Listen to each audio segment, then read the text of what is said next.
Hello, everybody. Welcome back to the P-LotPodcast.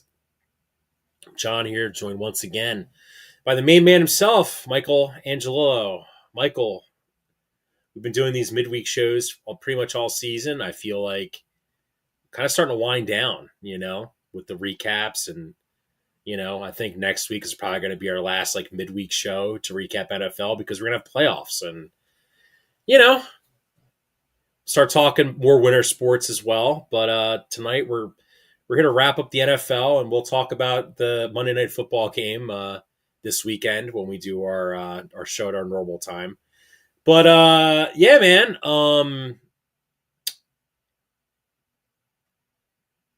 The ultimate Sirianni win occurred Yeah, yesterday against Eagles Bills. Um, you know, frustrating to say the least. They just keep doing this to themselves. Why don't we start? Let's just start with that. the We'll Bills start with the technically Eagles. covered, right? Was it? Wait, no, I know. Did the Eagles No, lay one Eagles and a half? covered. The Eagles were Eagles covered. underdogs. Yeah. So you look at that game, and It was a slop fest with the weather. We can't, as great as the defense played, you have to admit, the weather definitely played a factor, I think. sure, I really think the weather got because it's not like it was that windy. It was just kind of rain, and Brady kept talking a lot about the gloves and so slippery and here and there, sure, but I don't know. The Eagles had really no problems in the first half with the weather. Um, the the biggest we'll start with the positives for the Eagles, which is once again the defense. Obviously, the defense was pretty impeccable for essentially the entire game. But this game, the final result can really be looked at in three humongous Josh Allen mistakes, shortcomings. He did not play a good game. I mean, the Eagles had him in hell. Sure, the ankle or foot was a little banged up, but he just didn't play well either. He was putting on the Superman cape without making good decisions. But there were three massive plays. Obviously, the 2-point conversion at the very end. He's got Shakir wide open. That's a throw he'll probably make 99 times out of 100. And it's like there was a magnet in the ball to the turf, the way the ball just sunk right down as he was fading away, making that throw. And then Threw off his well, he also, threw off his back foot. Um, I mean, we've seen him make those throws off platform all the time. It's really was not any degree of difficulty. He just flat out missed it. He made a terrible throw. Obviously, the fumble, huge turning point early in that game. Again, trying to do way too much, not just throwing it away out of bounds, trying to hold on to it and tuck it and make a play, and then ends up slipping out of his hands and fumbling, and it kicks back 40 yards, craziness. Um, and then the really long 20-yard sack he took, where the Eagles had fantastic coverage against what the Bills wanted to do there. Jalen Carter had great contain as Allen tried to scramble, turns back and runs himself well out of field goal range, and they have to punt. Where another field goal, and then end result could have been a lot different. So Josh Allen, two horrible negative plays that put them out of field goal range and opportunity to put points on the board, and then point blank at the end, just missing the wide open Shakir for the game winning 2-point conversion. So all those three things had to go in the Eagles' favor, which was very nice. But besides that, they put him in a very uncomfortable spot all game. They were getting a ton of pressure with four-man fronts. They have the most sacks with four-man fronts over the last 5 weeks. They have the most sacks in football over the last 6 weeks or so. Um, the defense is really, really coming together and hitting that form that they were in, um, this time last year, entering the playoffs as what really was a huge key role in them winning a Super Bowl last year was how elite and historic the defense was. And the defense, the last few weeks against some weaker opponents, really started hitting that stride. And um, this week against, the reigning MVP, top three quarterback in the league, you know, James Cook having a top 5 running back season this year. The Bills' running attack being as great It as was it leading the is. league in rushing. Totally, is he more than two? He's got like 1,600 rushing yards. But just shutting him down, shutting down Allen. It was a defensive masterclass from Vic Fangio and all the players out there. There were a couple plays that were unfortunate, like some one in a million circus catches from Shavers, and that was a drop really, and Brandon Cooks. Yeah, But the other than that, the defense was yeah. really, So to really me, dominant. like it was just a fact. The game was officiated one sided because now the NFL has 2 games next week that are utterly meaningless. In other words, Patriots Jets and Bills Dolphins, right? So Bills, you know, listen, the Patriots were Those going games to. have seeding implications, not division implications, but seeding implications. Well, I mean, early on in the game, I mean, the Eagles had points taken away by, I would say, pretty egregiously bad calls. I would say the missed PI on AJ Brown, that was really bad. Um, you call that nine? That gets called 99 times out of 100. He's Uh, got to do a better job selling the pass interferences. It's a total blatant missed call, but there's a reason the Eagles don't get a lot of pass interference calls, and it's because him and Smitty just do not sell it well in the slightest. Like they really don't, because they think they can catch everything, so they try to, and they're not once like, you know, AJ will say he probably should have caught that one even with one hand instead of trying to draw a penalty. It's something that they actually like. It needs to be coached better because they, in like naked eye looking at it, yeah, it does look like he's just kind of, arm barring, hand fighting, trying to make a one-handed catch. But then you see the replay and he's got his arm totally pinned back, can't move it. You got to sell that a little bit for me. It's something they don't do at all at the receivers. But then you, regardless, then you had a couple roughing the passers missed on Jalen Hurts. Um, yeah. and the reason, and listen, like if they would have lost, like it wouldn't have been on bad if missed call. It would have been on missed calls, in my opinion.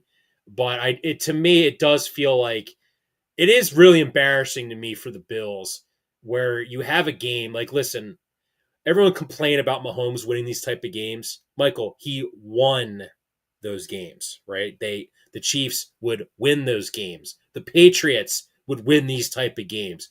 Oh my gosh.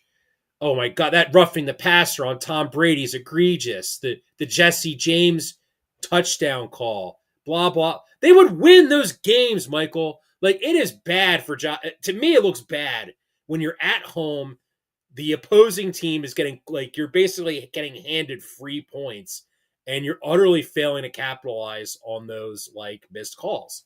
And kudos to the Eagles for not getting rattled by those bad calls, because Josh Allen on the fumble was trying to, beg for a flag, doesn't Well, he get it. thought it was an incomplete pass, and like it wasn't, and you should play through the whistle. But that was his argument that he must have thrown it.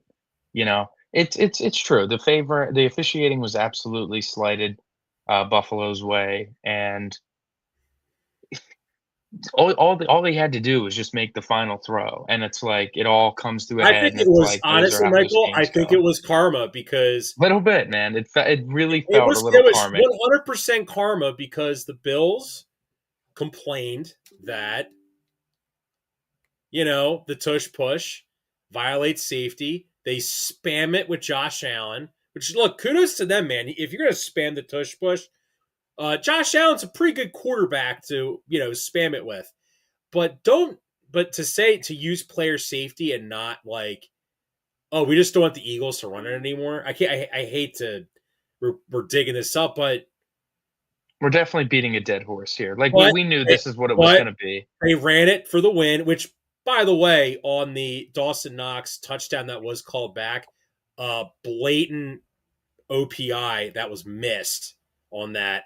They get the ball at the 1, and listen, OPI, that maybe is probably good, they didn't call OPI. Maybe I don't know. Like, I mean, no, it's 10 yards. It would have been a 10-yard penalty. It would have been 3rd and goal from like the like the 12-yard line, 13-yard line. I mean, I'll gladly take that with 18 seconds to go on the clock.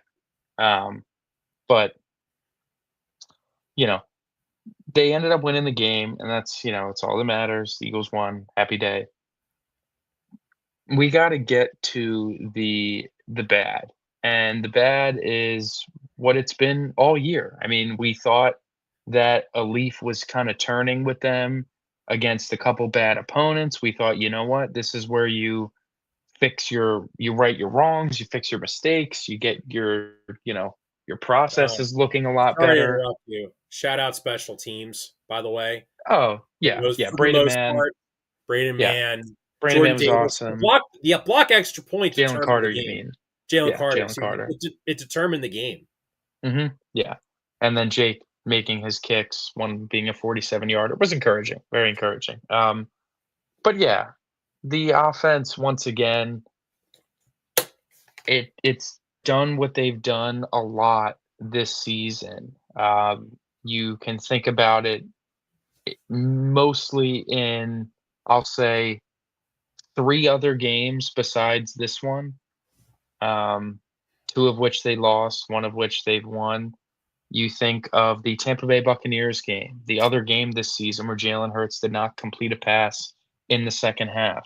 You think about the Denver Broncos game where they actually ended up losing because they went in the gutters and got a little conservative. They couldn't run the ball and things weren't clicking anymore and they blew a 17-3 lead. The Dallas Cowboys game, get a huge lead at the end of the half. You can't put a game away because you can't sustain drives in the second half. And then once again here, again, as much as we can applaud the defense and the special teams for being amazing, the game was there to be lost. It like the conversation shouldn't change because Allen missed the throw to win the game.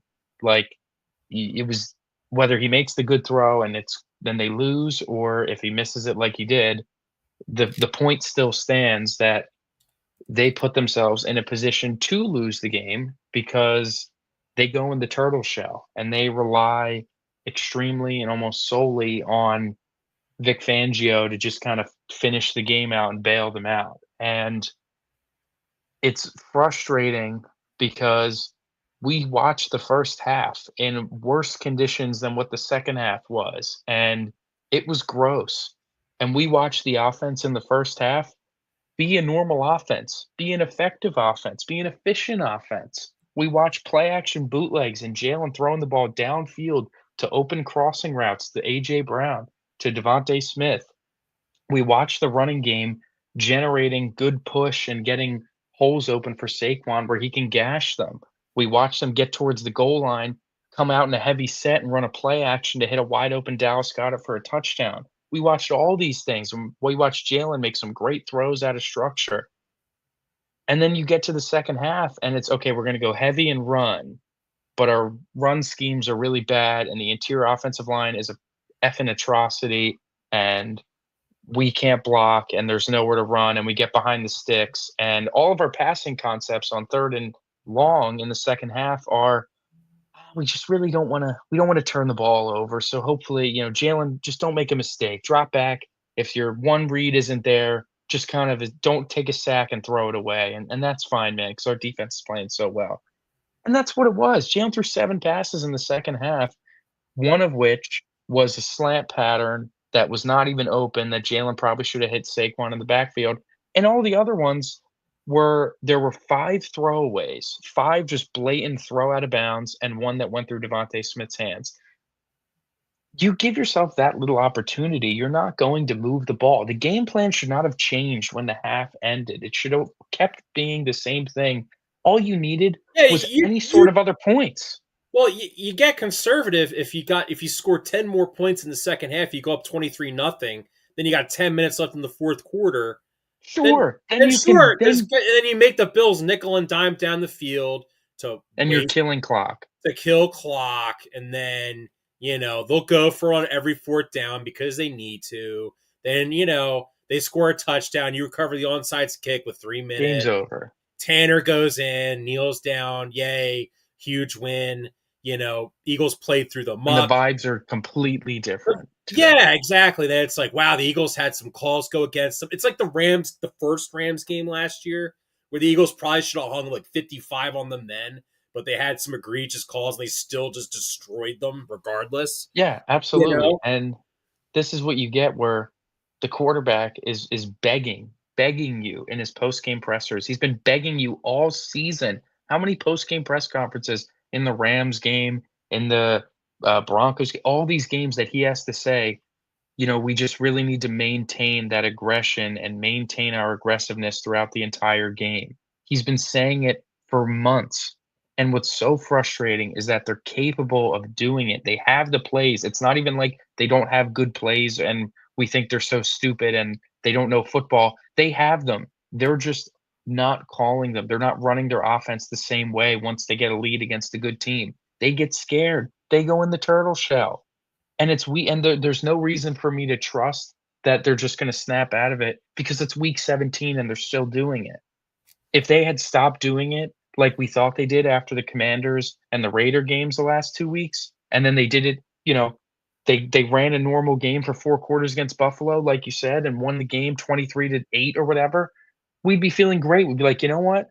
Not many teams can F with us because our defense is that good, and we finally figured something out on Even if you offense." would have gotten 2 field goals in the second half, up 19-0, you They didn't still cross midfield. like it's Michael. How many first downs did they get? Did they get any? No. Let's see. Let's see, because I don't think they got any. I think they got one with Saquon had a nice run, and then I they think they did too. The first drive, maybe? Let's see. Play by play, third quarter. They did. First drive in the third quarter. 5-yard run Saquon, 10-yard run Saquon, throwaway, 2-yard loss, throwaway, punt. Then 3 plays, 3 incompletions, punt. 3 throwaways, that is, I should say, too. Well, excuse me, 1 wasn't a throwaway, 1 was the Devonta Smith catch that was wiped off the board.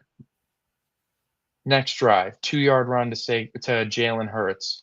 This was on their own 1-yard line, so I really can't even kill him for this one. 2-yard run, Jalen Hurts, 2-yard run to Saquon. Jalen slides down for a sack, and then they punt. Fourth quarter, Saquon Barkley runs for 3 yards. Second down, Saquon Barkley runs for 1 yard. Third down, Jalen Hurts throwaway, punt. Last offensive drive they had, Saquon Barkley negative 3-yard run. Saquon Barkley 1-yard run. Jalen Hurts passed to Devonta Smith through his hands, punt. And then they needed out. I mean, that's embarrassing. John, they got 1 first down in the second half. That's atrocious. That is atrocious. And stuff like that it will drive you insane because this will cost you a playoff game. You know what I mean? Like, I know we keep saying it, and they've only lost, the Bronco game really screwing up this bad in the second half or whatever, but it's going to get gritty. It's going to get to a time where you're playing an offense that can strike a little bit quicker, or the game just looks exactly like this. And the only difference is whoever you're playing doesn't miss the throw at the end. Again, Josh Allen, you'd assume makes that throw, but let's say this is in Chicago and this is the Bears game, and Caleb Williams drops a 40-yard bomb over the shoulder to kill you like this. Am I supposed to get mad at the defense for allowing that or something, as if the writing hasn't been on the wall all season on how the season could end poorly for this team?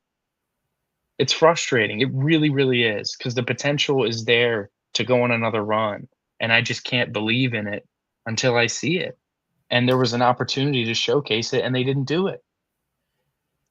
Yeah, I would say, Michael, I hate to be this negative after wins, but Jesus Christ, John, were you not also wanting to gouge your eyes out watching what the hell they were doing in the second half?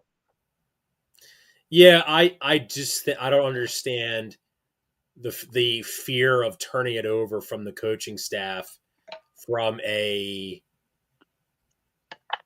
like, especially this year when they've pretty much established like we need to get up 3-4 possessions in this late in the second half, and then we pull our starters. And because I don't even like. I'm trying to think going back to 2023. Like I don't really recall them blowing games because of bad Jalen Hurts turnovers. It to me it's almost I think it to me it's almost like The only times he would have the backbreaking turnover that would directly lead to the loss was when they were losing, and they were kinda little it was like little desperation time. You think of that Jets game where it was tight and he threw that awful Charger interception game. and they lost. You think of the Charger game this year. You think of, the Atlanta game last year where they got the ball back after going passive in the second half and not being able to finish the game out, and Jalen throws a pick trying to put the go-ahead drive together. It happened against Denver this year. Like, they it's If just they such get a if they get if they frustrating get angle for if they them. get bounced in the playoffs because of the ultra conservatism, um, it's It's yeah. really a fireball I offense, don't. man. Um, Like, the head coach and the quarterback are just on 2 opposite sides of the spectrum when it comes to philosophy. Obviously, they're both win at all costs, but Jalen is begging, begging, begging the team to be good enough to win a game without the defense having to need the defense to be perfect. He's begging for it. He's like, he would love to win a game where they can get up early and they can just keep adding on and the defense can pin their ears back and just wreak a bunch of havoc because the game's over. I mean, we did this against Tampa of all freaking teams. They stink. I thought what I found odd about this game plan was you saw like they just more crossers, like more wrinkles, and we It all was kind of looking thought. great in the first half. I was so excited.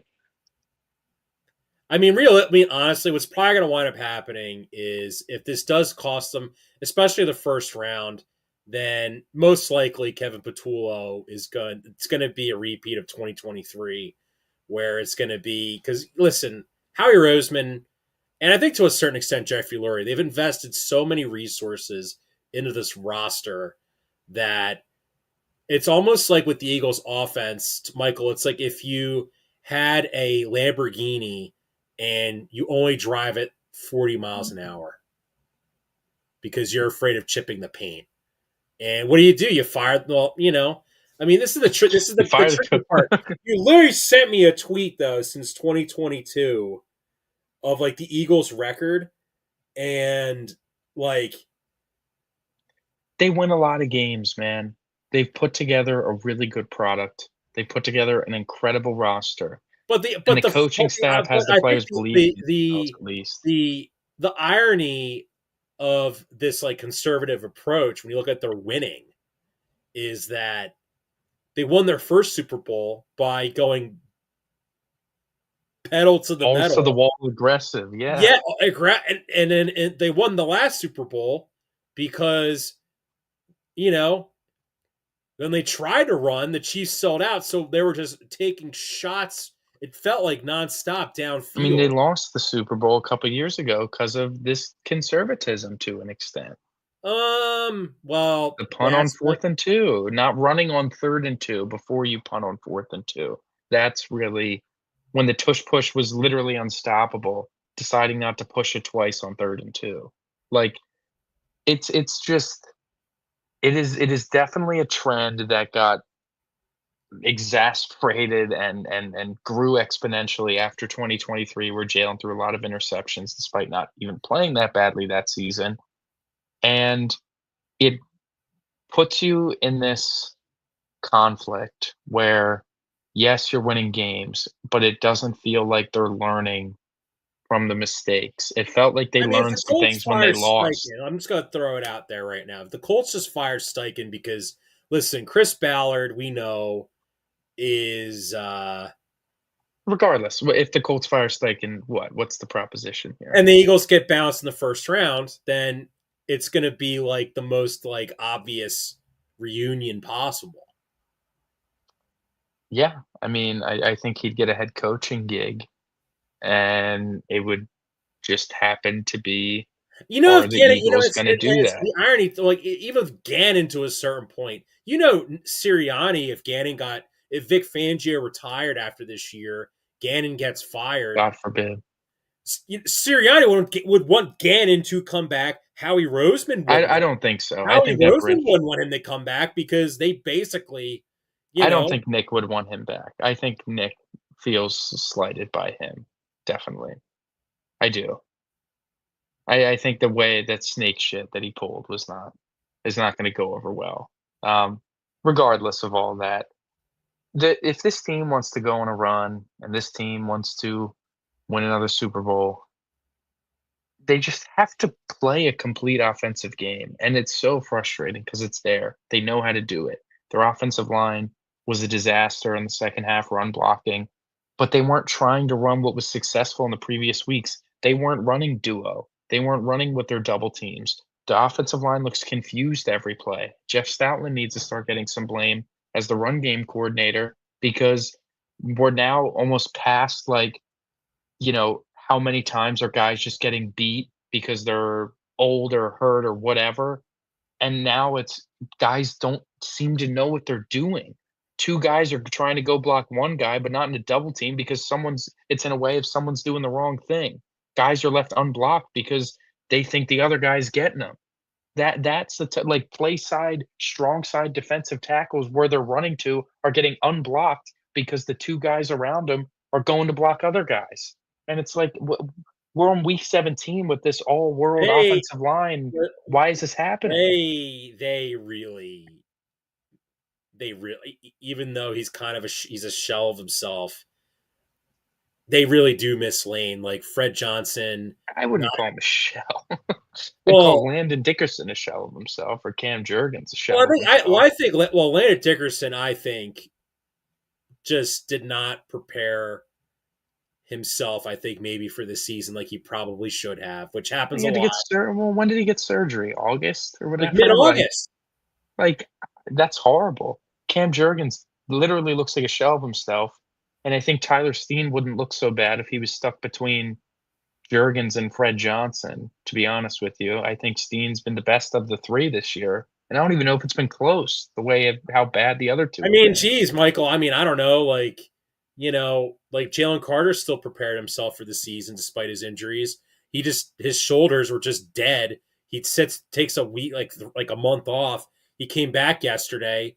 Looks like the old Jalen Carter. Makes a huge play. Made several plays. Multiple huge plays, wreaked a lot of havoc. Like looked like the The guy that's gonna get paid a Aaron, lot of money Aaron in a Donald couple Jr. years. It looked like Aaron Yeah, Donald yeah. Jr. out there. Like, let's just be honest. He looked like it. Like that to me, I think to a certain extent, when this season ends, if the Eagles don't win the Super Bowl, I do think some blame needs to be laid. I think with the offensive line most certainly, and I think maybe Jeff Stoutland needs to take some of the blame. Because I feel like this year, especially after they won the Super Bowl, like maybe like some guys got a little full of themselves and they need like a little bit of a reality check. Like it's on one. Maybe. They're really poorly coached on offense. Like, really, really poorly coached. They still come out of the huddle with, like, no time on the play clock. We talked about the offensive line not knowing who to block. We talk about how the play design when they go conservative is just an absolute atrocity. Like, they'll have 2 guys out in a pattern that are getting blanketed, and the quarterback's just gotta throw it away, or we have 3 guys out in the pattern where 2 of them are getting bracketed and the check down is running right into the 3rd route, and there's just nowhere to go. Jalen's in the top of his drop and you freeze it, top of his drop. What do we have? What are the options? And it's like absolutely nothing. And again, it's gonna happen. You're not gonna have someone open every play. But when it's the opposite and every time you're throwing that's happening, it's insane. It's I think horrible. I think we literally I think we may see it's either KP or me scenario on offense, and I think that's what's going to cause. I mean, I don't know. Like we'll talk about this later when next week when Black Monday happens in the NFL. Even though we Mhm. already had some coaching firings, But there's so many lousy jobs being opened up, Michael. There is a possibility, you're going to laugh at me when I say this. This is probably going to be my New Year's prediction for the Eagles. Kevin Patullo is going to be a head coach of one of these crappy teams. I think it'll Because, depend how like things the end Raiders, up. for example. Who the hell wants to coach the Raiders right now? Because Pete Carroll's probably going to retire, in all honesty. I mean, we'll see. I mean, it all depends how the season is going to end for them. Hopefully, they prove us all wrong and they like just play a complete game. Just play a game we know they're capable of playing for 4 quarters instead of going, you know, going in the turtle shell against a good team because it's going to happen in the playoffs. And if it happens in the playoffs, I find a hard time believing they're going to get away with it 4 times. So that being said, let's move on to some other big highlights of the week. Well, Um, let's talk about Saturday. yeah, 2 games on Saturday. Chargers Texans, the first one. Once again, I mean, this is the Texans defensive. I will say masterclass. It was great. They could not stop Daniil Hunter and Will Anderson even a little bit. But this definitely reeked of a Justin Herbert, not his fault game. I mean, some of the drops that Oronde Gadsden and Keenan Allen had an early drop, and The there was just Gadsden some, tips pass that got picked determined the game. yeah, it's just like, and like Cameron Dicker all of a sudden missing kicks, missing an easy one too. Like the I Chargers did honestly, everything they can to lose this game. bro, I gotta be honest. Like this Texans team reminds me so much of the 2000 Baltimore Ravens. Uh, yeah, yeah. Um, I think Stroud and Nico Collins got some more juice than Trent Dilfer had back in the day, but it is very similar because the Texans rank like 25th in EPA per play on offense, and like that's horrible, man. That is really effing bad. Um, but they're first in defensive EPA per play by like a country mile. So it really they're playing a whole different class of level of defense, but offensively, it is rough. It is rough at times. The offensive line is still just not good, even though it's better. And Stroud's pretty inconsistent on a game by game basis. Some games he looks really nice, makes some good You, throws. I really, I didn't think he was very good this game. I want to give Stroud like flowers because I feel like after his rookie year, as soon as he started to struggle, everyone just wanted to bury him and be like, Sure. "LOL, you suck," Bum etc. rookie. Yeah, exactly. But dude, even on some of his bad turnovers, like the offensive line for the Houston Texans is not good. It's not the worst of all time like it was last year. Like it hmm has improved to an extent, but like he just made some reads where it's like throwing in triple coverage underneath the receiver, forcing the ball. And like granted, outside of Nico and Dalton Schultz, he really doesn't have a whole lot to work with. Jaden Higgins is as a We say this as Jalen Noel and Jaden Higgins both had 2 big touchdowns in that game. But your point stands. I mean, Tank Dell going down. We see how good Stefan Diggs has been for Drake May. It would have been nice for him to be back. Like, the Diggs, like Patriots Diggs would do wonders in the Texans offense. I 100% agree with and you. like the offensive line still sucks. So I there's that. mean, it's not good. Yeah. I mean, we've seen teams with offensive lines like the Texans win the Super Bowl. I didn't think the Seahawks offensive line, like during the Legion of Boom days, like was all that special. Was it better than the Texans? Yes, Definitely. yes, but was Definitely. it special? Like, no, not really. Uh, No, no, it wasn't. Like you're no. you're you're right. You're right for sure. But the AFC is so up in the air. Like Bo Nix getting beaten to shred, like beaten to a bloody pulp by the Texans defense, and CJ Stroud making like 5 big plays. Like Yeah, the way that they need like Nico Collins to get like 2 to 3 big plays, and they'll probably win most games in the playoffs. But, like, we see remember how they lost to Denver with when CJ Stroud got knocked out and Davis Mills was playing and did not play very well, and they kicked 5 field goals? That's how they are gonna like, if they lose in the playoffs, that's how it's gonna look. The defense is gonna be great, but they're not gonna score, like, any touchdowns, and they're gonna lose, like, 13-9, and it's gonna be very annoying and painful, but that defense is so good that it is absolutely capable of beating anybody, of beating any caliber of quarterback. We've seen them shut down the best of the best. It's capable of beating any caliber of offense. Um, yeah, just straight up, the Texans are definitely a contender, even though the offense is pretty lackluster. Um, as far as the Chargers go, really just a tough loss for them. I thought Herbert was just it was genuinely felt like a not his fault situation again.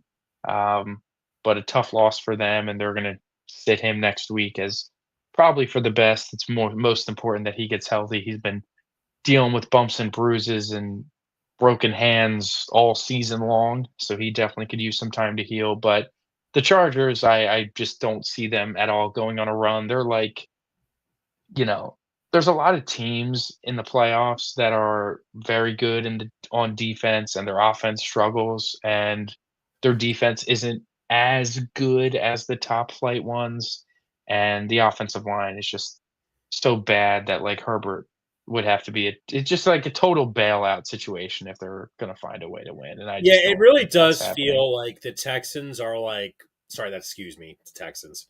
The Chargers are like one like big off season. When I say big off season, I mean like not like Mekhi Becton not being your only free agent. I mean like signing a like borderline Pro Bowl interior lineman to go with the healthy Joe Alt and Rashawn Slater.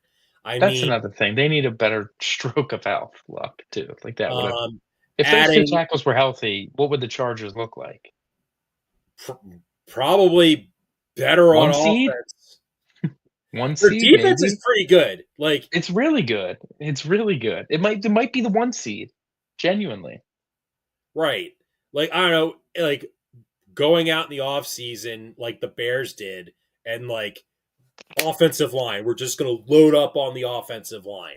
Overpay for your needs because you can kind of afford to. Like, that's Right. something that the Bears did, and it really skyrockets you into a good position, so, um, but yeah, Chargers drop that one. Texans need some help from Jacksonville if they're going to win that division, but they're poised to probably get the 5 seed, which is a big spot because of one of these 2 teams potentially being the 4 seed. So the Baltimore Ravens went into Lambeau and put on a offensive masterclass, dare I say, in the backup quarterback Masterclass, you role. mean like handing the ball to Derrick Henry?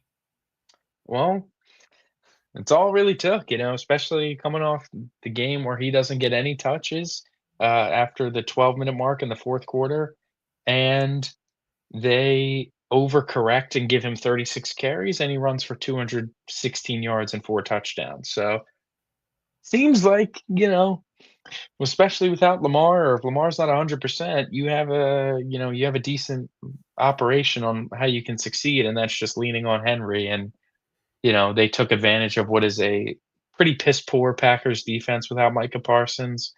The run D was already pretty suspect, and then you take away Parsons, it's really, really bad.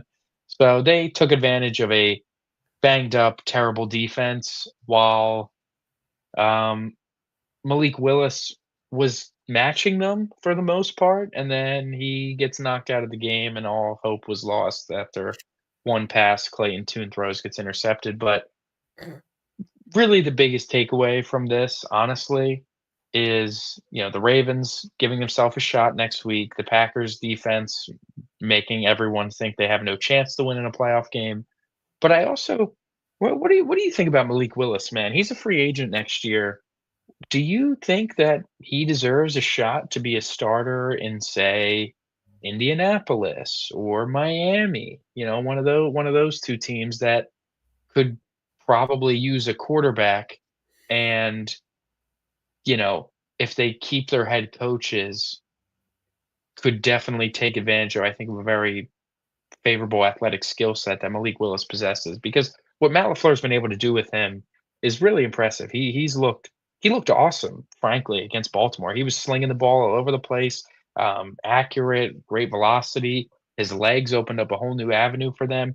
I think a team like the Colts could be fantastic for Like Malik Malik Willis Willis next will year. be like Jalen Hurts light in Indianapolis. To an extent. I mean, like, the Packers' run game is without a doubt gonna, I think, see improvements with Malik Willis because of the threat that his legs provides. I mean, we saw 2 really nice rushing touchdowns from him. Um, it's a guy that I would feel very confident in if my quarterback went Indianapolis down, that he makes had the to most step in. sense. Listen, man, I got a Malik Willis like rookie autograph card. So yes, him being good would be very good for me. It But it would. It really would. it would be very good for me.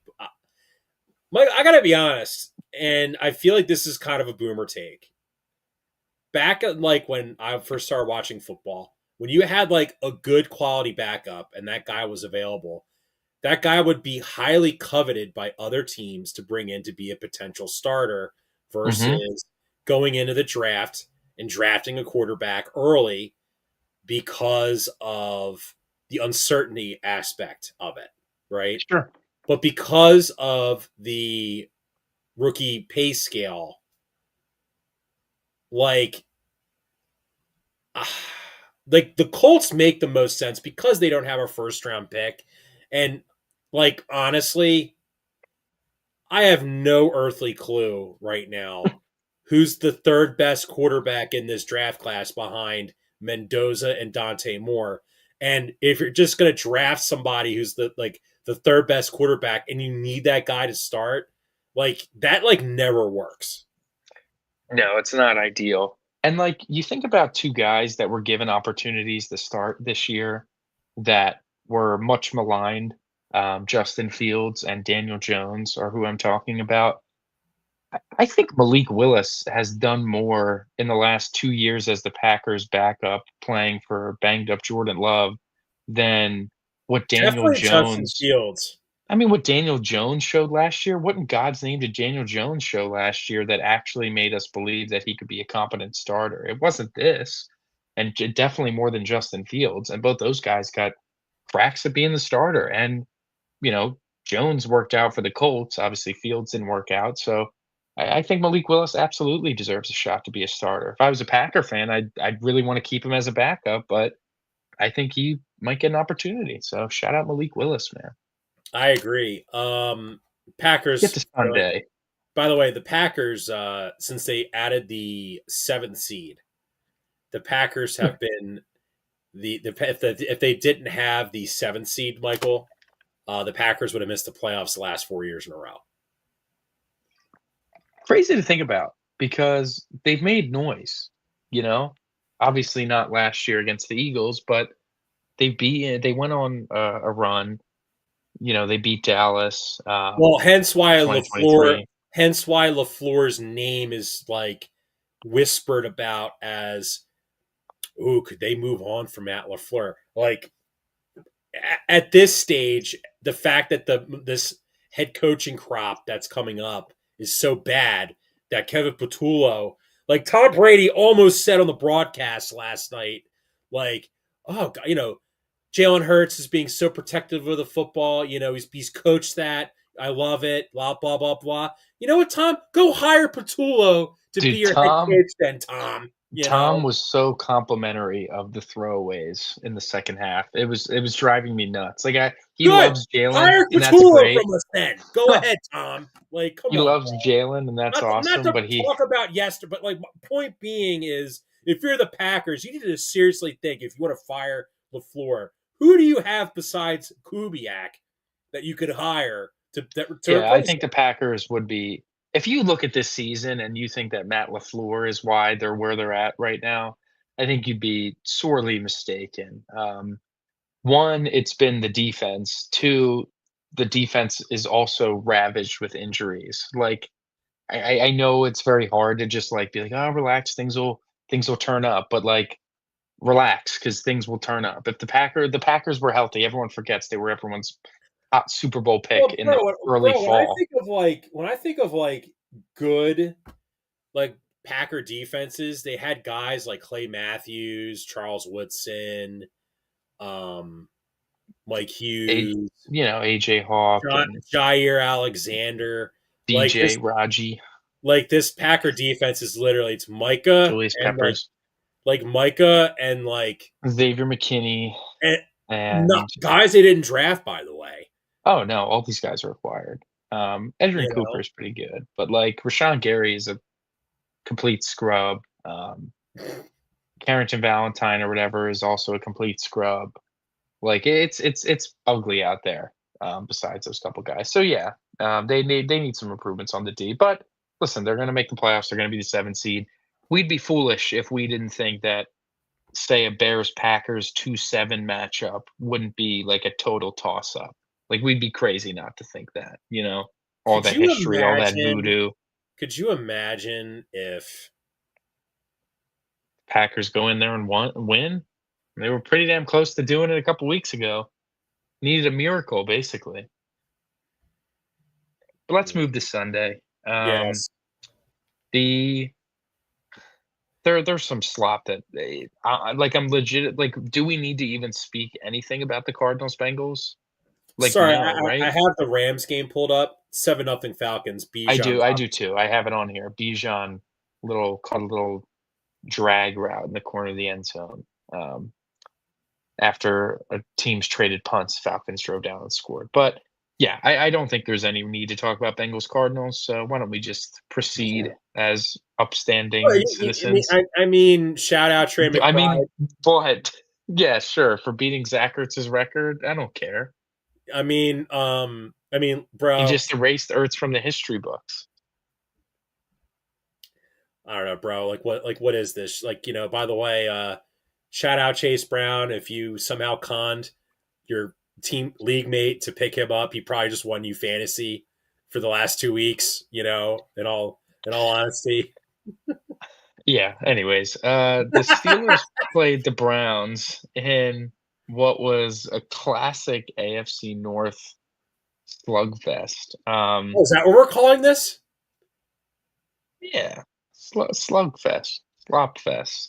One or Biggest the win in other. Shador's career. I'm going to say this is the biggest win in Shador Sanders' young career. Didn't even play well. He actually, I thought, played poorly, to be completely honest with you. But the Browns defense, listen, the DK Metcalf suspension was absolutely brutal for them because watching Aaron Rodgers just run back shoulder type fades to Marquez Valdez Scantling and none of them connecting, it was pretty brutal to watch, man. Darnell Washington went down with an injury in this game. Um, but the Browns defense is legit. It's like top 5, I think, by EPA per play. The Steelers did everything they could to not allow Myles Garrett to get that sack record, which, like, to be completely honest, I thought it was kind the of meme funny of it all is that funny, but I think we need I to thought it be a was little funny. Aaron serious. Rodgers was asked, "Hey, are you going to give Miles Garrett the sack record like Brett Favre gave Michael Strahan the sack?" As soon as you said the word Brett Favre to him, he just was like he got triggered. He was apparently like absolutely effing not. I mean, listen, we Aaron Rodgers in his, like, post old ass career, we know is, like, terrible against pressure. He gets rid of the ball in, like, under a second. Like, it's not even, like, that's not even a meme of it. Like, the Steelers take away Myles Garrett every time they play him, and Rodgers gets rid of the ball immediately. So I think that was just part of their game plan. You take away DK Metcalf, and you're not against a soft run defense where you can let Jalen Warren and Kenny Gainwell run wild. You're stuck, man. And they were stuck. They had the ball down there and they couldn't connect in the end zone, and they suffered a really really tough loss that'll now set up a winner go home playoff situation for the AFC North. on Sunday Night Football next week between the Steelers and the Ravens. So that'll be fun. That'll be, I'm sure what it always is. But yeah, Cleveland coming out with a huge win, hurting their tank, but also hurting the Steelers. And we all know that they would love to contribute to the Steelers missing, even if it means the Ravens make it. They always want to play spoiler in these spots. So really tough loss for the Steelers. Them not having Metcalf next week is going to be humongous. So we'll see how that impedes them. Any other thoughts before we move on?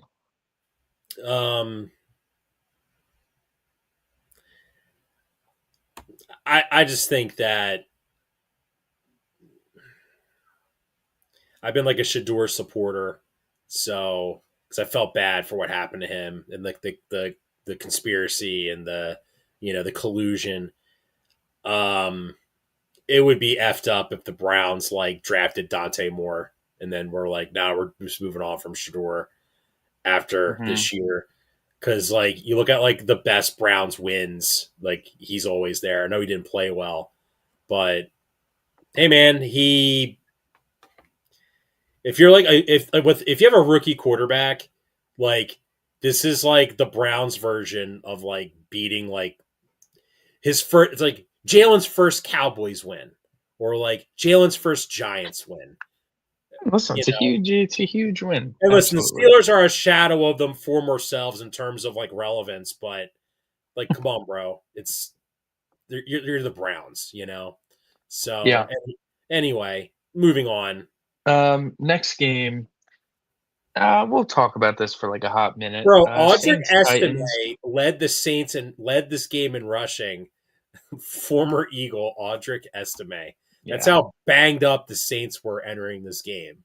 Yeah, Saints get a win. Tyler Shuck is currently either the betting favorite or second in odds, very closely for the He's offensive rookie of the year he's behind the Ted favorite. He's McMillan minus potentially. money. I saw him minus, and then I saw him later in the day plus. So I think it's very neck and neck between Ted McMillan and Tyler Shuck for offensive rookie of the year, according to Vegas. Shout out Tyler Shuck, man. That's all I got to really say. A guy that I gave zero credit to coming into the season, thought it was a terrible pick. Older rookie quarterbacks, they tend to never work out. And listen, maybe his career is not anything that impressive, but um, what we do know is that he should get a second year, full season next year as the New Orleans Saints starting quarterback. And Kellen Moore has done a really nice job with them. They've been winning games recently, and they've been playing just a lot more inspired football than we've seen from the Saints in a while. Look, it's good for And the Tyler Saints. Shuck's a big part of it. If it wasn't Tyler Shuck, it probably would have been Tanner McKee. Yeah, man. I guess. No, you're right. So yeah, some pretty shout out Tyler Shuck. Yeah, and his offensive coordinator, Brad Nussmeyer. I think his first name's Brad, right? Yeah, I think so. I don't think Garrett Nussmeyer is coming out in the draft because he was really bad for LSU this year. But Hmm. people, that was kind of like a conspiracy theory, not conspiracy theory. That was like a not Prediction. so sexy pick where it's like, oh, the Saints will just draft the OC's son to be their next franchise QB, you know. Hmm. Hmm. But no, Um, I agree. Tyler Shuck does deserve to be QB1 next year for the Saints. I agree yeah. with you with that. Next game we have the Jags and the Colts, and what was a grimy one for Jacksonville? Not their prettiest of wins, but when you win this many games in a row, they're not all going to be pretty. That's for sure. We saw last week with Houston barely beating the Raiders, and we're seeing it here where the Colts had a Hail Mary attempt to potentially win them the game, um, and they couldn't get that done. But the Jags did what they had to do, man. I mean, they are about as good of a looking team as there is in the NFL right now. Their defense is like top 5 also in EPA per play, or top 7 maybe, I think. And their offense has really been good. Trevor Lawrence threw his first interception in a long time, and what I didn't think was like a bad decision by any stretch. But ETN's playing really well. He's been effective, especially in the passing game. And Trevor Lawrence is Liam Cohen has Trevor Lawrence using his legs super effectively in the red zone. It really is a threat that once they get down in that red zone, they start um, utilizing his legs with little keepers, with zone reads, with draws, QB power, and it's been great. Some scrambles as well. They have a lot of ways to get you, and you know what would keep the Jags from going on a legitimate Super Bowl run is, I think, just Trevor Lawrence going through one of his ruts. We know he's prone to it. He hasn't had it in a while, and I think it's hard for us to believe that he's like perma fixed and is not going to go through any ruts anymore. Like, oh, he's finally fully realizing his potential. Um, just for the Jags' sake, hopefully for them, it doesn't come through at the worst time in January. Well, no, I think what would do Jacksonville in, Michael, in all honesty, me personally, I'm going to say it's at the receiver position, the lack of weapons. I know what you're about to say, but look at Parker Washington. He's really played well the last couple of weeks. I Or mean, when they acquired Jacoby Myers, the whole offense took off. Like, they got Jacoby Myers in a trade, and he stabilized the entire position group. Parker Washington's getting a lot better since he got there. Brian Thomas Jr. is a lot less pressure on him. He gets a lot less looks, but he's a lot more effective in his limited looks. And Jacoby Myers is really kind of hitting his potential, it seems. I mean, a reliable pair of well, hands for Trevor Lawrence. Jacoby Myers has not recorded a 100-yard game this year. The most catches he's had since joining the Jaguars is 6. Now, granted, he's caught 3 touchdowns for them. I think my point being, Michael, is when you look at this AFC and you look at all the weapons. Sorry, when you look at all these teams with like these like demonic defenses, right? Denver, Denver, L.A., Houston. Like they don't really have a guy that like they're gonna be they're gonna be in a gotta have it play, and like Houston has Nico, Denver has Cortland Sutton. Cortland Sutton, if he was on the Jags, is head and shoulders better than anybody they have right now. Listen, I hear what you're saying. Even I the definitely think Chargers, like it's Lad is valid. better than anybody they have. Shoot, I mean, No, like you're right. They definitely don't have a guy that's like, oh, money down. We know where Lawrence is going with the ball here. And like sometimes that plays to your favor, but other times that can because definitely hurt I'll you. say this: like fixed T Law is better than fixed Baker was last year, in my opinion. Yeah, Trevor Lawrence has been playing awesome, no doubt about it. So that I mean, I think I that's think it'd be a combination of both. I think it would be, the receivers aren't getting open, and then Lawrence has like some backbreakers, turnovers wise, and yeah, that like would I don't bring yeah, the because I just don't think you can just like the defense is good enough. And what Liam Cohen's cooking up has really been good enough. That's another thing too. How do you work around having weak weapons? Great schemes. And Liam Cohen, we see how good of schemes he's brought to Jacksonville. So um next game we have here. I The Tampa told Bay you, dude. Buccaneers. You were right, man. I didn't properly hate watch. I didn't properly put my eggs in the hate watch basket. We all know how I feel about Baker Mayfield, who, by the way, 346 yards, dude.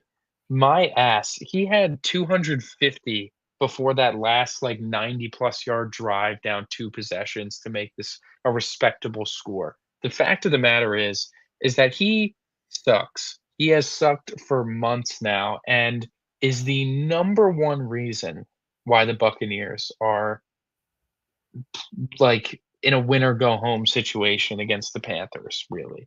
I mean, it's really a shame that the Panthers are just straight up a bad team that's held them back from just taking a complete stranglehold over this division. But Baker his play has been erratic, it's been inaccurate, it's been turnover worthy, and it's tanked them. Like, the Dolphins were doing essentially everything they possibly could to just hand this game over to the Buccaneers, and time again, Baker was making bad throws, taking bad sacks, getting, bad plays under pressure, and turning the ball over when it mattered most, and they lost because of it, just Baker and full Goff stop. are very similar. They basically almost need to be told what to do, and when they're like, They can hit a flow state where things look really good, but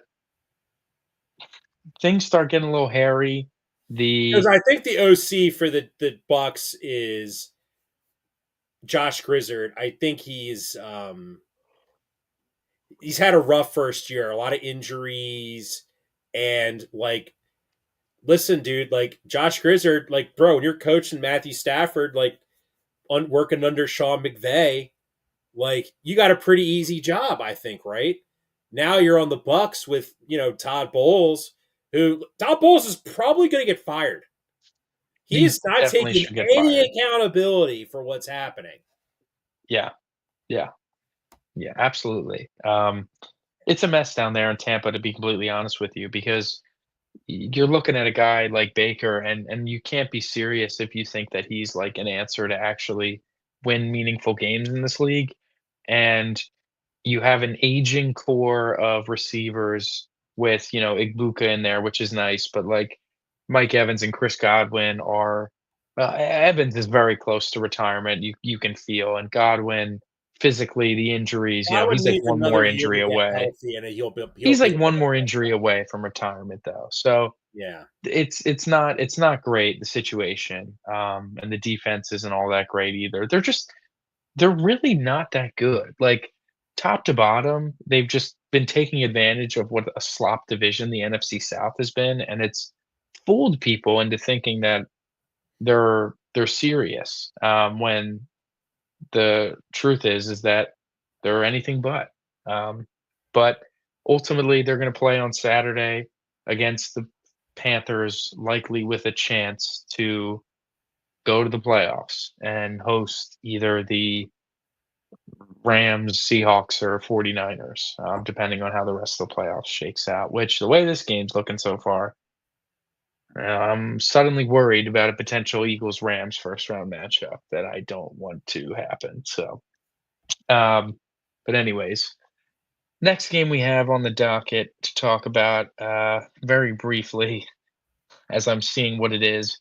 The New England Patriots absolutely dismantled the New York Jets, 42-10. Felt like, any hand-picked game outside of like 2 years from the last 25, um, where the Patriots just put an absolute ass spanking on the Jets. And Drake May, very much understanding the MVP argument, is against him in the counting stats category. So he farms touchdown passes with, what did he have? 5 he finished with against the Jets.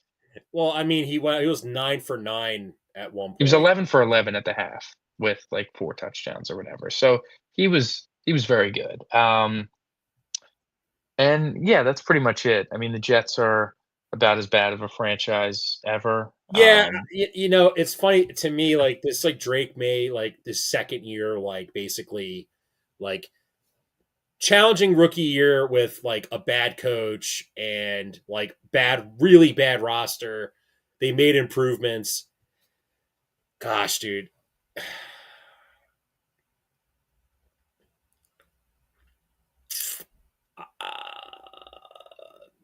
I'm about to say something pretty stupid, Michael.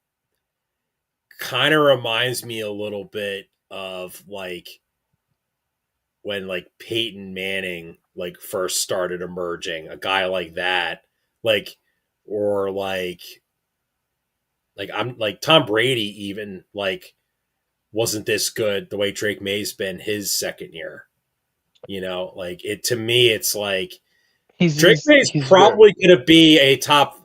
If he's not in the convo, like he probably is going to be a top 5 QB. Yeah, I think, again, the way this game's going to start, it's obviously very early, He's but got juice, man. the I'm just Rams are saying. losing the game away from, like, Stafford having virtually no shot at the MVP, and Drake May being the most accurate quarterback in football this year. Usually you see that with, like, oh, Sam Bradford led the league in completion percentage, Kirk Cousins always would lead the league in completion percentage, like check down guys. But Drake May, great accuracy while What targeting impresses downfield me with a so much lackluster about Drake receiving May, core. Michael, what impresses me so much about him, because we look at like other great quarterbacks of the last like 15 years. Aaron Rodgers sat for like 3 years. Drew Brees, it took Drew Brees like 5 years to be good. You know, Tom Brady. I mean, look at Patrick Mahomes. He sat for a year and had Tyreek Hill and Travis Kelce to throw to. That's the thing. He sat for a year and learned. Drake May was, got the snot beaten out of him, and now like. But here's the thing too. Like you mentioned, I'm sorry to cut you off, No, Michael, you're but fine. Mahomes had Tyreek Hill, Travis Kelce, and oh yeah, Andy Reid was his head coach. He's got Diggs, Travion, like old Diggs, like Who's been Boomer. very good, by the way. We can't, like, He's very good, hammer but him. it's not like 2019 Diggs, you know? No, no, but he's definitely effective. The point is that, yes, the weapons are not good, and, you know, the schedule and defenses he's playing aren't anything insane, but he's making all the throws he needs to make. He's winning in a lot of different ways, and I'm very, very intrigued to see how they look, in the playoffs. I'm very, Against the very real intrigued. team.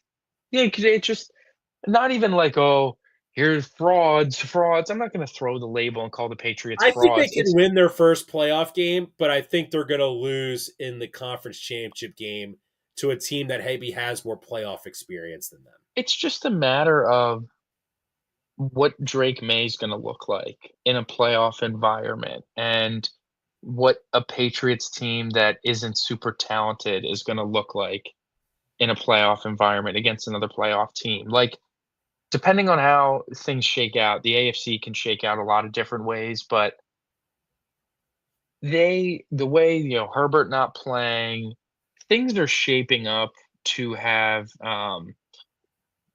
I think likely the things are shaping up to potentially have a, um,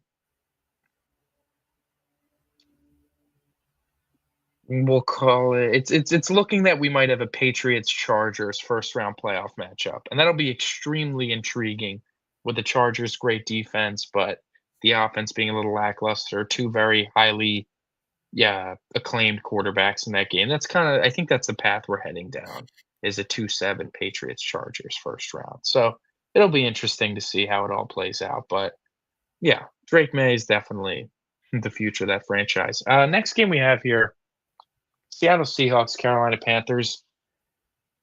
The Seahawks are in a similar, like, style the way the Eagles have kinda been, where the defense is playing really well and the offense is just not. They win here 27-10, but Sam Darnold, once again, has not looked good. He really hasn't looked good since the 4 interception Rams game. Even the Thursday night game against the Rams, he made some really nice throws, which is good because that game was kinda starting to slip and he still played well down the stretch, but for the most part, he really has not looked good Looking at in, that, watching this like, game, 2 like months. Michael, like straight up, the Seahawks just out talented the Carolina Panthers. You know, I mean, like, Bryce Young, he's just not that great. Like, we like Bryce Young, we want him to be good, but, I mean, um he threw 24 passes and had 54 passing yards. That like, you're not even trying to throw the ball down the field. Like, what's going on there? You're not even well, they had attempting. one. He had one play on fourth down that got, you know, they were There was a time he had offsides. 16 passes I, for I think 16 I yards. think I think the lights were after that big win against Tampa. I think the lights were a little too bright I think, for Carolina in this game. Which, hey, look, if they would have won, well, they'd be resting their starters this weekend. They had no chance to win. Like, But they had no shot. It was just like, yeah, I think the Panthers, how well they play as underdogs. I mean, at some point you're just going to get smacked at one. and it's like they have some guts and they can hang around, and we've seen the Panthers look good.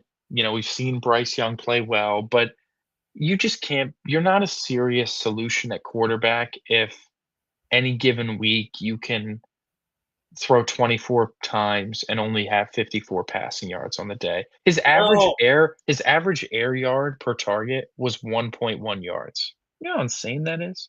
it looked like a little bit that like Tet is kind of like running out of steam. Like he I might think be he was sick, right? He was he sick was during sick the and like game. listen, Yeah. some guys just hit the proverbial rookie wall. And like look, is this season really a failure for the Carolina Panthers if they go 8-9 and miss the playoffs? I don't think it's a No, I don't think it's a failure by any stretch of the imagination.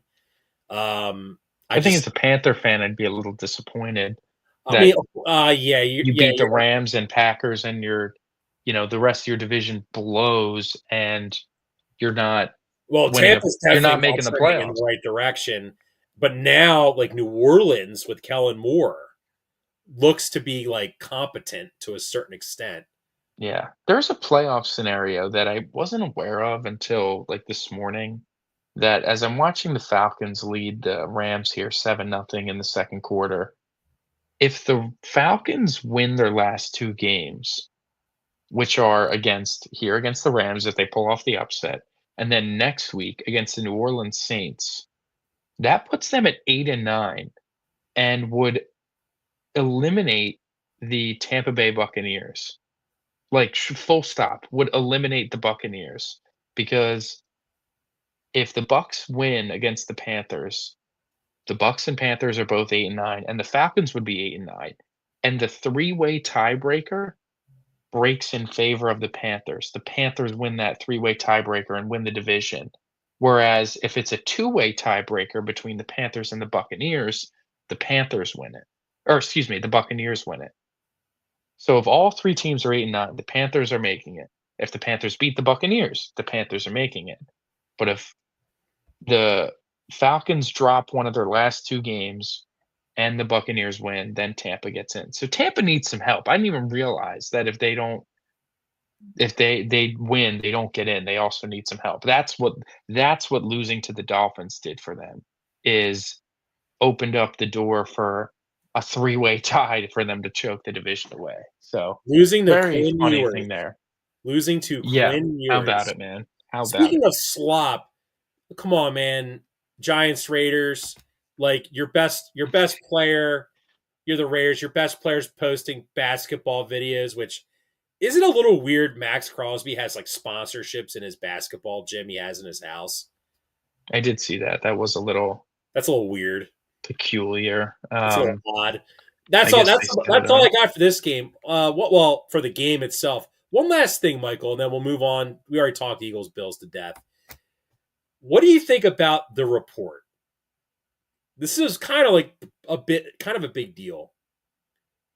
Now that Daddy Dable is not with the Giants, the guy that really wanted Jackson Dart, he was banging the table for Jackson Dart, and GM Joe Shane, who I have absolutely no earthly idea why he's going to be employed next year as the Giants general manager.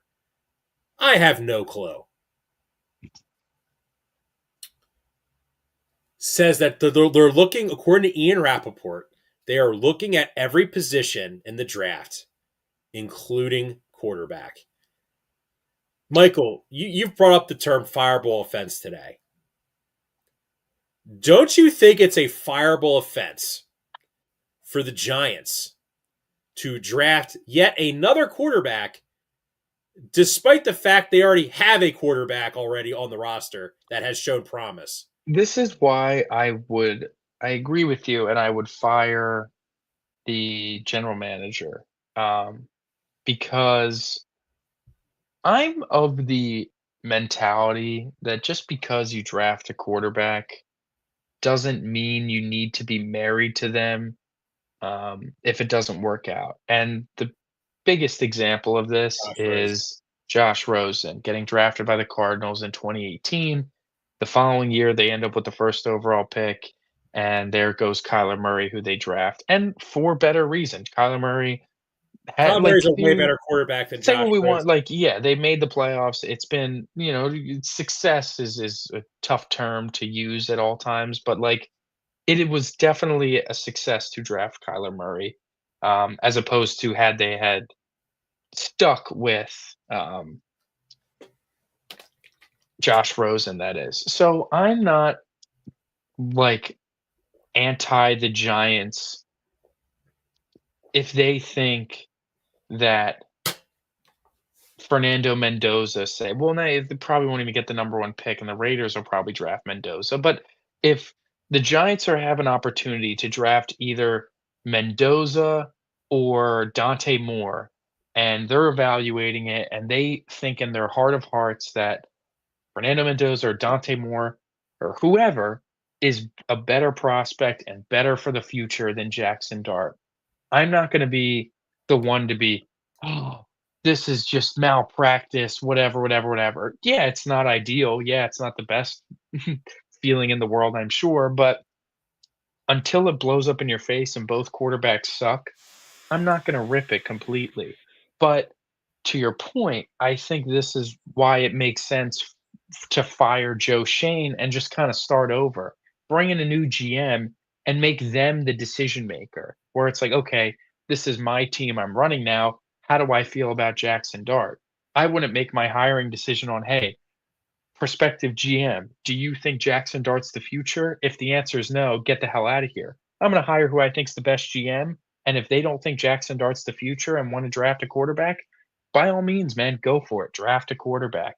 I don't think Jackson Dart has shown you enough to the point where it would be stupid to look elsewhere. He's shown some nice flashes, but the fact, ooh, Stafford just threw a horrible interception to Jesse Bates, who is running it into the end zone for a pick six.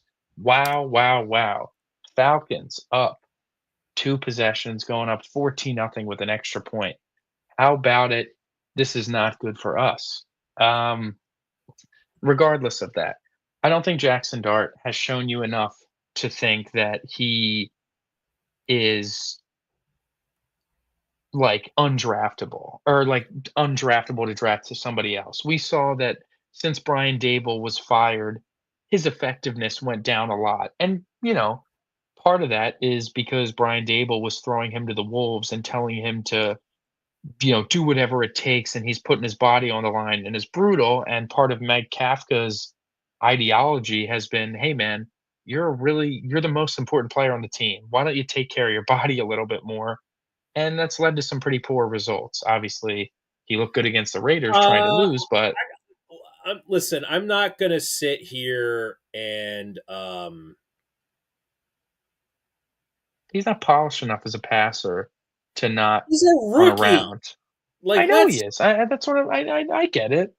I mean, I have his stats. Listen, I have his stats pulled up. Now, Michael, I'm going to He defend looked Jackson. good. He I'm looked going to good when he was playing balls to the wall and putting his body on the line. so That's when it was Jackson like, whoa, Jackson Dart mini this year Josh Allen. has in 13 games, 22 total touchdowns. He has 5 interceptions. I don't think he's lost a fumble. He's fumbled 4 times. But he hasn't lost a fumble, according to Pro Football Reference.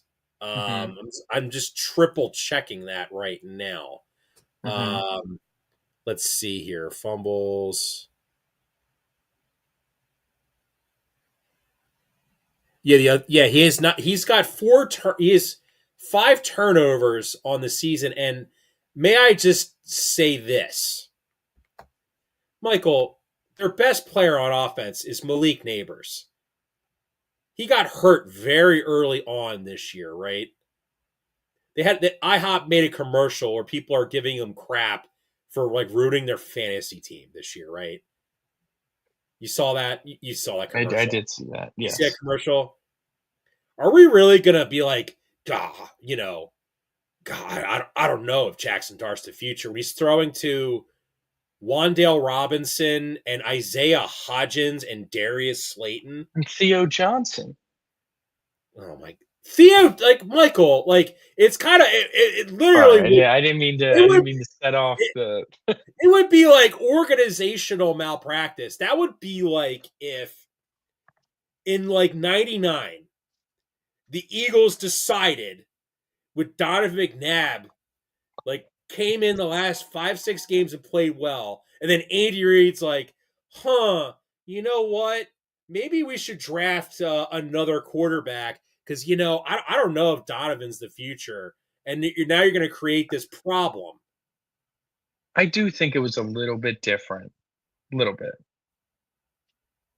I'll say because Donovan came in and won 2 games to end the season of a team that had 3 wins before he got in there, and you drafted him number 2 overall, and it's like there wasn't a complete overhaul. It's not like Andy Reid was at the end of his wits and they were firing him and a potential new regime But like, change. my Like, point we're is, looking at a regime change in New York. If they don't like the quarterback, they don't like the quarterback. but like Jackson Michael, I've seen more good from Look at Jackson Wentz, Dart. man. I've seen more good this year from Jackson Dart this year alone than 5 years of Daniel Jones. Sure.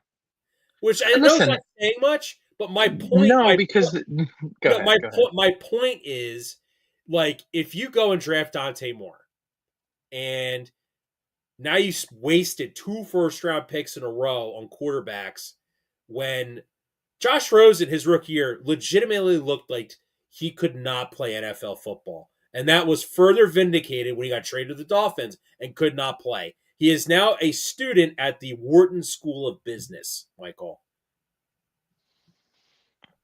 He Yeah, is a yeah, college student again, right? yes. The old are if you're the Giants and you get a top 5 pick, a normal organization will look at the draft pool and say, okay, all right, we need to beef up our O line. Anthony Thomas is getting a little older. He's been banged up. We should maybe invest in Malaga from the Dolphins. Or Dolphins, geez, the Miami Hurricanes. Okay. Well, the question becomes, are they enamored with Jackson Dart? You said it yourself. Brian Dable pounded the table saying, "This is who I want. This is the guy I want, Jackson Dart."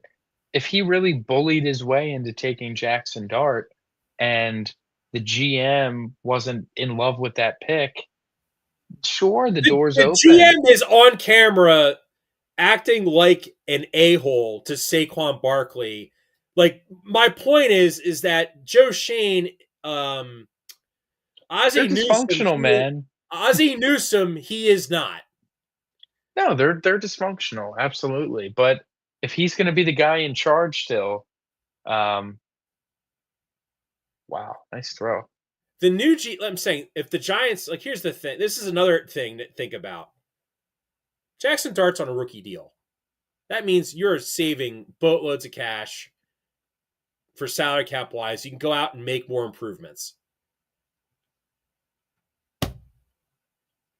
Remember when they were paying Daniel Jones $1 bazillion to suck, and they were dealing with that?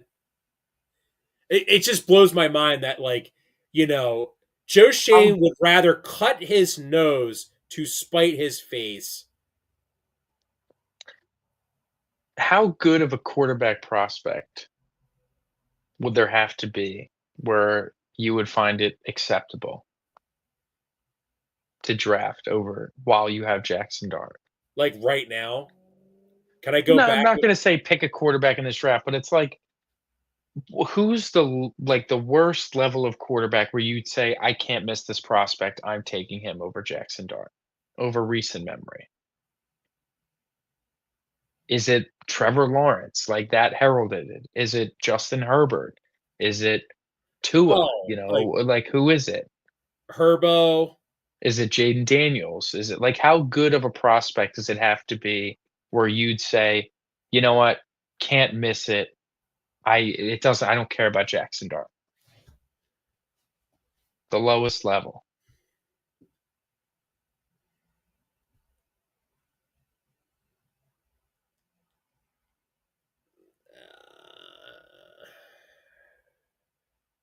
I don't know, man, because this is another thing you have to think about too. You draft a quarterback. If you're Dante Moore and the Giants pick you, aren't you like, well, geez, am I going to be the starter? They already have Jackson Dart. Now I have to go in, Yeah. Oh, listen, it's a lot of and if it's I a lot of screw that. up, like what? What are they trying to do here? Are we trying to recreate the Niners of the '80s with Joe Montana and Steve Young? Like, what the hell are we doing? It's the Cardinals. It's the This this Cardinals model. this well, no, the Cardinals model, yeah, the Cardinals model is working real great, Michael, because now Jacoby Brissett is going to be the starting quarterback next year. That's a great model to emulate. That is a tremendous model to emulate. Listen, Like this I is hear you. like listen and listen. Well, I'm not a we didn't want to Giants fan. spend I'm an much Eagles time on fan. the This is so dumb. Like this is literally like if they they actually were the draft ones that traded up to take if him. they draft Dante Moore, they make the Mets look like more competent in New York than they are. And that takes a lot to that's the Jets would be more competent than the Right. Giants Yeah. by default. Yeah. Anyways, Sunday Night Football, good teams, well-run teams, well-coached teams. That's what we're talking about here. The Chicago Bears and the San Francisco 49ers put on an all-time classic of bad defense, really bad defense, and awesome offense. Great play design, Did you have great Brock Purdy having quarterback 10 play. touchdowns in 1 week? Dude, Brock Purdy has been really good the last handful of games since inserting Do himself back into the you lineup. think Mac Jones looking competent in that Shanahan offense may have lit a little bit of a fire under Brock Purdy? Like, crap, bro. Well, the first game he came back was that disaster against Carolina. What did he throw? 4 interceptions that day? Didn't look good. No, he didn't look good, but And since Brock then, he's Purdy's looked better awesome. than Mac Jones, but No, absolutely. Listen, Sean McVay, Kyle Shanahan is a great coach. I mean, no other ways around it, and Brock Purdy can definitely play with some juice, and he's playing with a lot of juice right now. He's real dancy in the pocket. He's dancy outside the pocket. He's making effective throws, good decisions. He's still good for like one turnover a game, but he's thrown some pretty bad interceptions in the last 2 games, and all his numbers are still incredible. Super efficient offense, super effective offense, and made throws when they really needed him to, and ultimately gave them the win. Their defense is terrible, full stop. The 49ers defense absolutely sucks, but their offense is very effective, and especially when Kittle's in there, it's pretty dynamic. They're getting healthier with Pearsall coming back. It was a really nice shot in the arm. You still see how Juwan Jennings is really effective. McCaffrey, despite being very inefficient in the run game, is just a total weapon. He really is entering his late career LaDainian Tomlinson arc where he's just such a receiving weapon and is able to be a workhorse for you still. Um, so yeah, the Niners are they're good, man. They're a really good offense with a pretty bad defense that's also really injured. But what are your thoughts on San Francisco? I feel like San Francisco again, like very well coached team. Michael, you know my thoughts on John Lynch as the general manager of the San Francisco 49ers. I don't think he's a great GM No, personally. Recently, he hasn't been great. Bad drafts. no, but I And, mean the current on-field product. What are we thinking? I mean, I think when you talk about getting the juice for the squeeze, I think Kyle Shanahan's getting a ton of juice for not much of a squeeze. Yeah, it's a good way to put it. In other It's a words, good way to like put it. I got their box score pulled up here, Michael. listen, we know McCaffrey's a dog. No denying that. I mean, Ricky Pearsall, when they drafted Ricky Pearsall, we were like very like underwhelmed by that. Led them in receiving last night. Jake Tonjes filling in for an injured George Kittle. George Kittle, he's a teacher. He takes a year off in the wintertime, Yeah. Yeah. Jawan Jennings, I mean, let's not forget the fixtures of this offense and this passing game was Kittle, Brandon Ayuk, and Hmm. Debo. All three of them didn't play last night for various reasons. Still Hmm. scored 42 points. Feels like a system offense. You just plug guys in, and they just play well, which is great when you're a GM because guess what? Doesn't put a Can lot of always pressure. circle it back to John Lynch slander. It like you literally like you basically as long as you're like I don't know awake on draft day, like no one's ever gonna go after you for your job if like the coach you literally pick at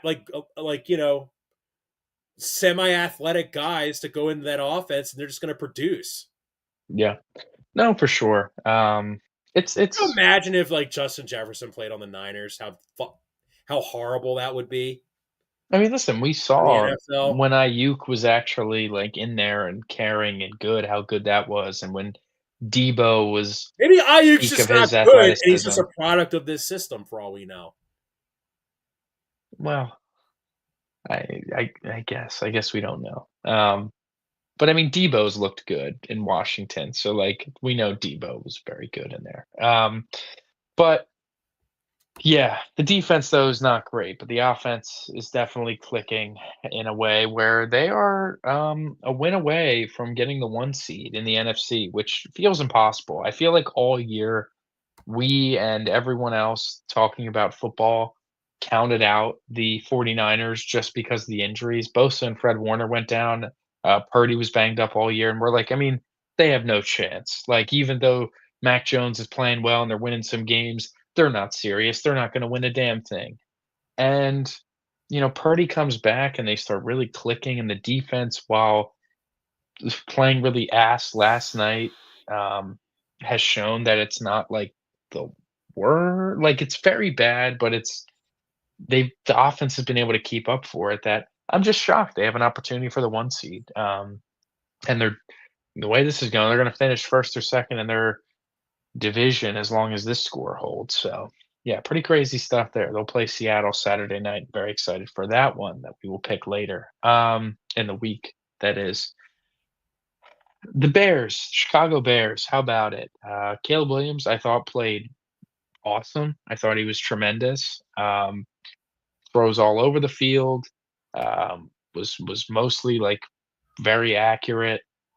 He really is.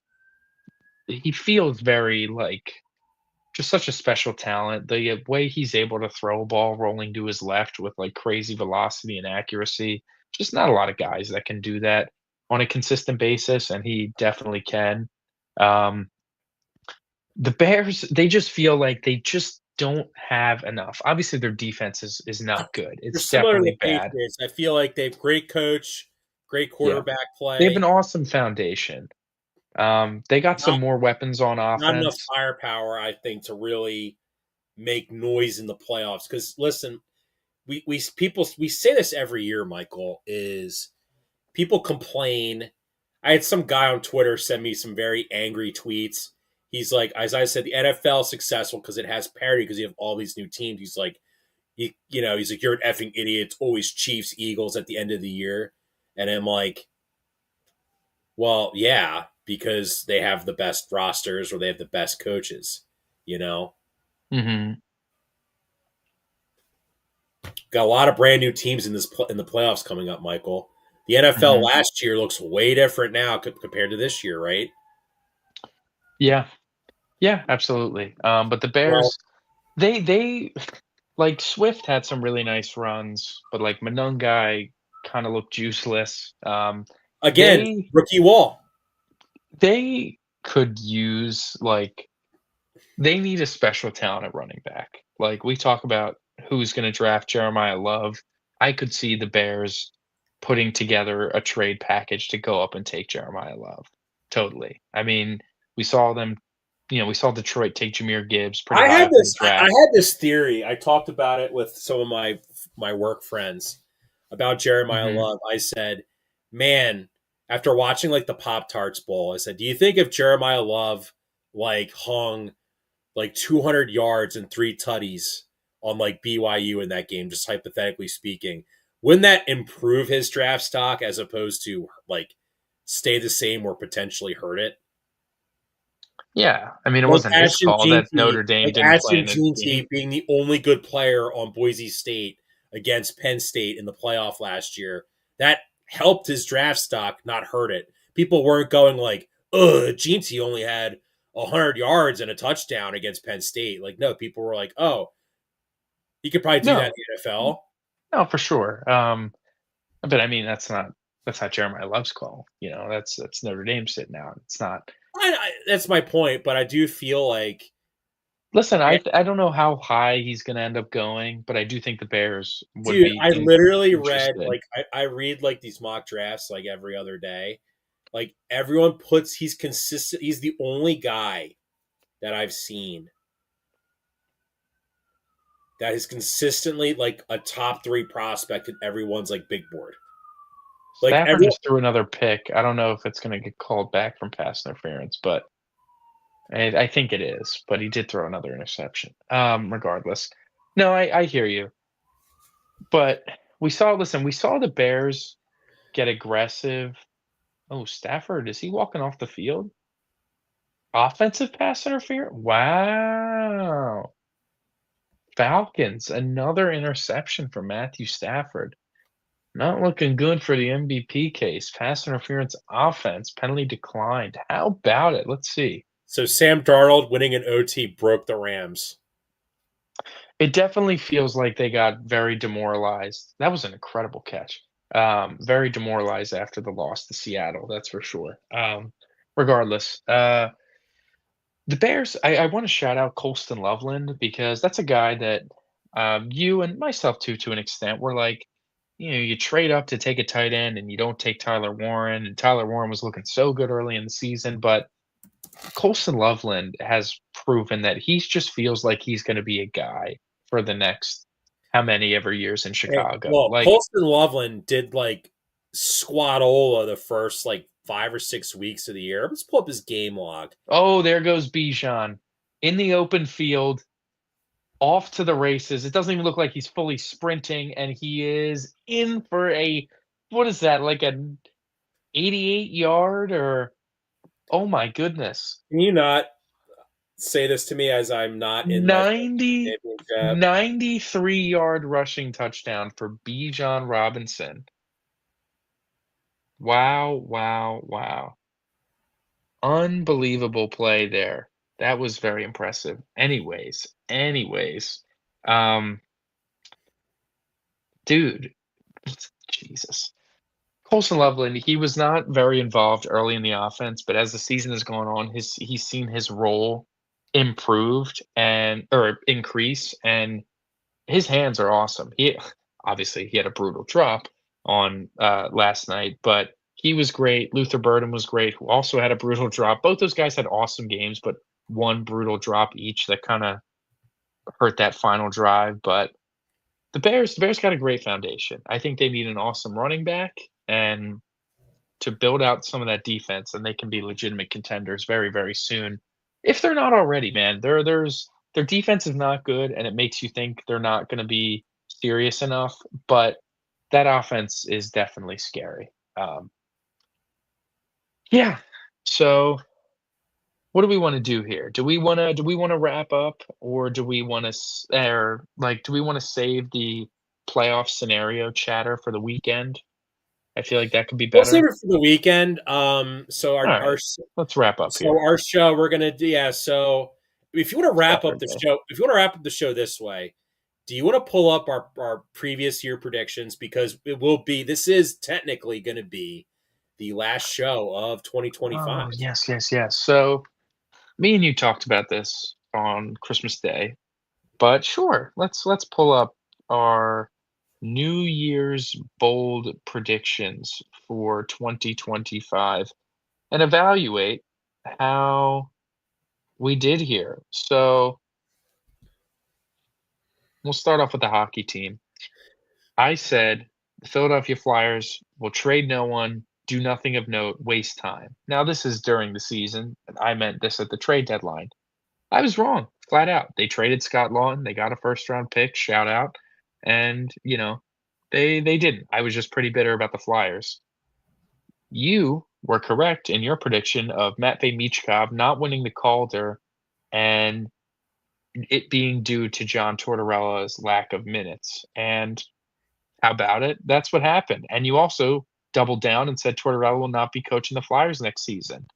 Nailed it, John. You were all over it. I'll give you that's a 100% full marks on your Flyers bold prediction for 2025. Shout out.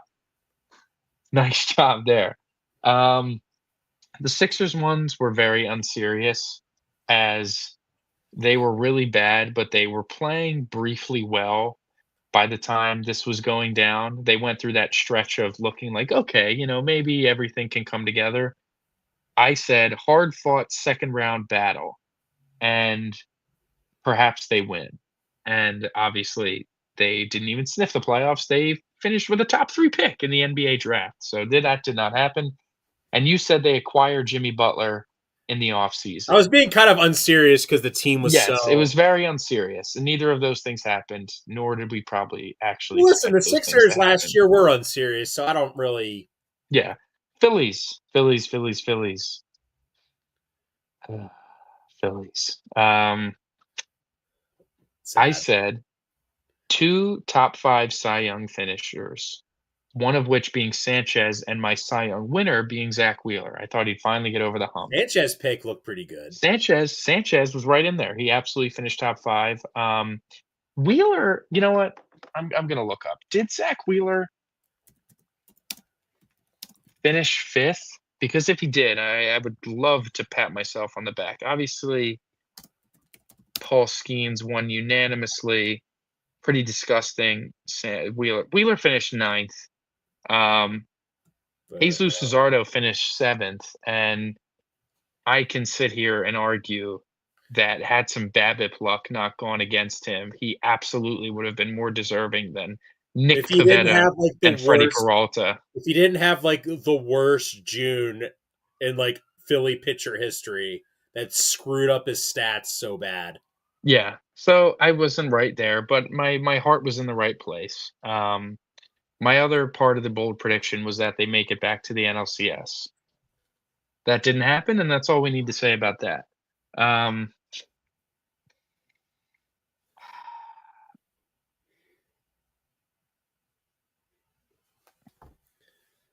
What did I say? you said Rafael Marchand will catch 60 games. Did not happen. He He had caught like 40 47 games. something. I mean, he was a backup catcher. But I think the I point of thought that was JT. the I thought purpose of that was JT was going to get hurt again. well, no, I think the purpose of that, which was valid at the time, was they're going to finally ease back on JT's usage, and then they Like I just thought didn't. JT was going to play like first and like I don't know. Well, we thought. I mean, listen, I think we both agreed. We were like, okay, they're going to give JT some more days off, and they just flat out didn't. I should have just said Um, Schwarber 50 plus bombs. yeah, that could have been a lot more fun. And then your other one was Max Kepler hits 25 home runs, which it just didn't happen. He wasn't good enough for the whole season. He had that nice stretch of being useful, but never really fully Bro was realized the hype that assaulting we the had. top of that wall though for a lot of his doubles. He did. He missed a He few. was Listen, assaulting that right I field wall. appreciate the energy. Philadelphia Eagles, Oh full boy. marks here for myself. Win the Super Bowl and win the NFC East again. 100%.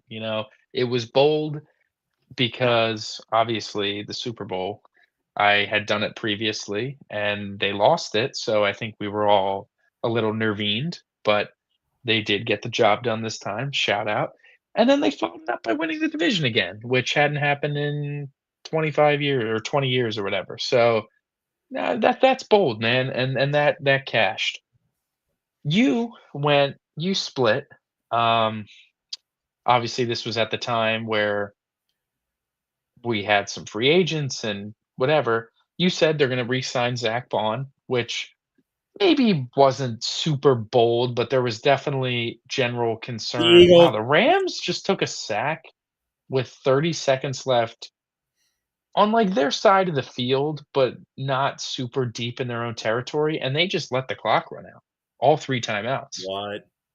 Yeah, so it feels like the Rams. I mean, we're who's the backup in Raheem LA? Morris is auditioning to be their defensive coordinator next year. Who's the backup? Oh, it's Garoppolo. We might see Garoppolo come out and start the second half the way the Rams are playing right now. Um, but anyway, Zach Bond re-signed. That happened. Happy it happened. We're all happy it happened. And your other part was they are going to draft Tyler Warren in the first round. Now, No at the one, time, no one that at that stage seriously thought he was going to go top 15. No one. listen, the point was that this was more about Goddard, and we thought he wasn't going to be back on the team after the Super Bowl, and they kind of Josh sweated him, where they were like, "Listen, man, we're not going to extend you, but we'd love to keep you for one more year, and I think you'd be better off having one more big year Jalen for Hurts us had to before make getting a paid." phone call to keep him. I mean, look at what happened with Josh Sweat. We were dicking around with his contract. He took a pay cut to stay, and he got paid big time off of a great season. What's going to happen to Dallas Goddard this year? He's got 11 touchdowns. He's having a great season. He's going to get paid after off this year. So the energy of needing to replace the tight end position is correct. You were just probably a year too early. But yeah, that was our bold predictions for I can't. 2025, I can't wait to do our bowl and I predictions. gotta cook mine up for 2026. So I'm already. I've we been. will. I've been cooking it a little bit. I You've been have been festering. cooking it. I have. I'll be honest. I haven't been festering because I haven't been thinking too deep into the future about some of these other teams at the current juncture. So we will we will get those out on Saturday when we meet again and break down the final week of the NFL regular season. So Yes. thank you, everybody. Thank you, everybody. Take care. Happy New Year. We are part of the Fired Up Sports Network of shows. Please check out other Fired Up Sports Network podcasts like the P-Lot Pod, Water Cooler Talk, Bell Smashers, Philly Sports Love and Pain, Drunk on Broad, Beer Battered Sports, and the Fired Up Sports Show, which are available on all major podcasting hosting sites and social media. Also, check out Mark Ramos' Roundup on firedupsports.com, which breaks down the happenings going on with all your favorite local teams.